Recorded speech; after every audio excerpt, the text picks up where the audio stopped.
We are going to provide you a step-by-step process to hang your mirror successfully the first time. We hope that you will love your Howard Elliott mirror. First, you will need a few tools to hang your mirror: a level, tape measure, hand drill, and anchor screws. Be sure that you know what your wall is made of: drywall, steel beams, or masonry. The weight of your mirror, as noted on the box, will also be important when purchasing your screws and weight anchors. Next, remove the mirror from the box.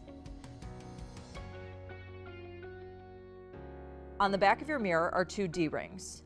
You will want to measure the distance between the two D-rings, then measure the distance from the top of the mirror to the center of each of the D-rings. On the wall that you are hanging your mirror, decide where you would like for the top of your mirror to be and use the measurement to calculate where the screw will go on each side of the mirror.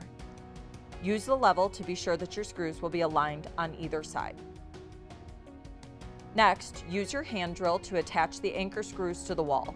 Double check again with your level to be sure that everything is aligned correctly. Now, you are ready to hang your new Howard Elliott mirror. If you are installing an oversized mirror that will be leaning against your wall, be sure to attach the hardware provided in the red plastic packet to the wall and affix the cable to the D-ring at the hook at the top of the back of the mirror. This ensures stability and prevents accidents.